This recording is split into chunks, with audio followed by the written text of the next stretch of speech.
2,050 meters above sea level, the famous St. Gotthard Pass. It is often blocked by snow in the winters, making it extremely hard to reach.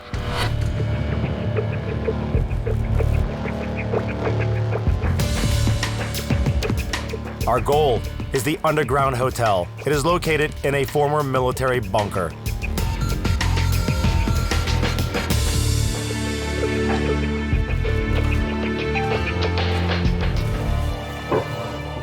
Concrete floors, walls, ceilings, water dripping from above. All in all, the hotel doesn't seem to be welcoming us with open arms.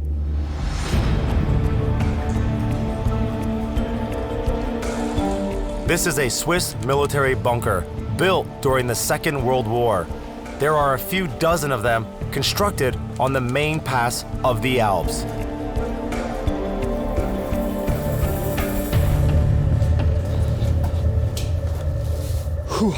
A reminder of its military past, a staircase and an elevator to transport missiles to the soldiers.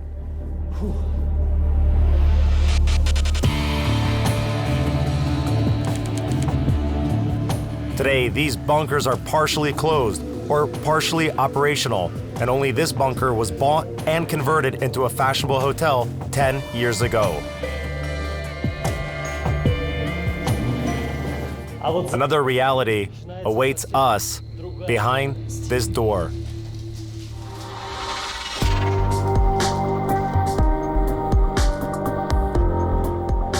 We didn't go underground. There are no stairs here, but the bunker is located inside the mountain. So, de facto, there is 250 meters of solid rock above our heads.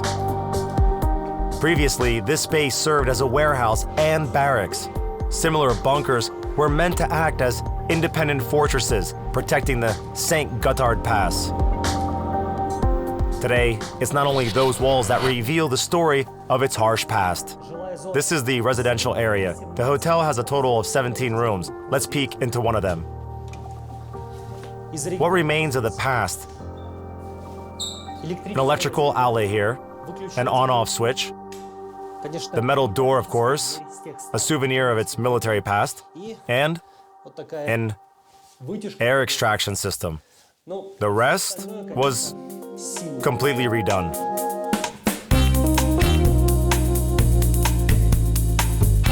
These developments are called fashion hotels today. This hotel was indeed designed by the owner, a professional artist and architect. However, 6 years ago, he went bankrupt, and the hotel was bought by a businessman who consistently manages to attract tourists to this place. Tell me, please, what was your idea when you bought this hotel?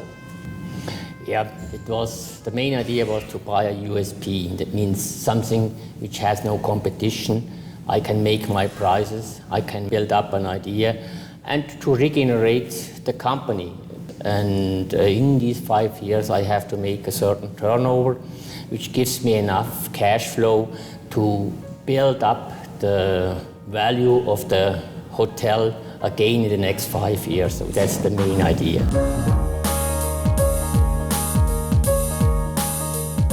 The area of the underground hotel is 14,000 square meters.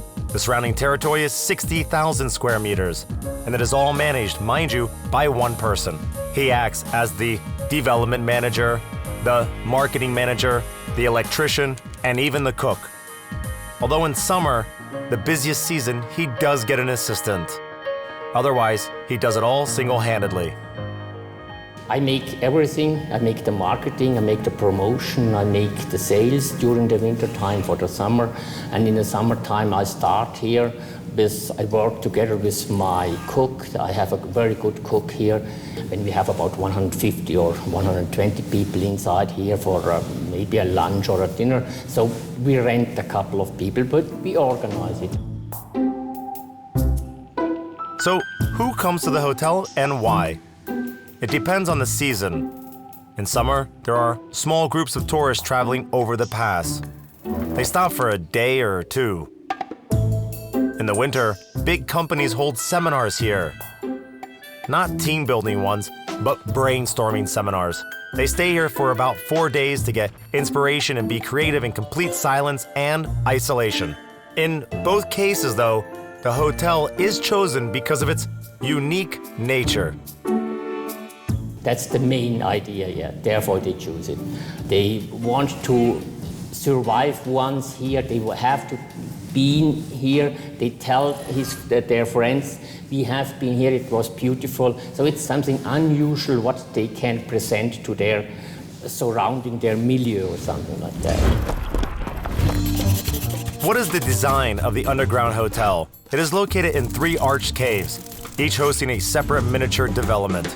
The first one is a dining room and a kitchen. The second one hosts a conference room. The third one contains the hotel rooms. There is a 4th miniature cave through which the electrical cables are run. Water from the glaciers at the top of the mountains flow down through this same hole. It's a combination of the incompatible. Up there is an underground reservoir for storing water. Here's a pipe, there's another one. There really doesn't seem to be an issue when it comes to a steady supply of water. It's all around us.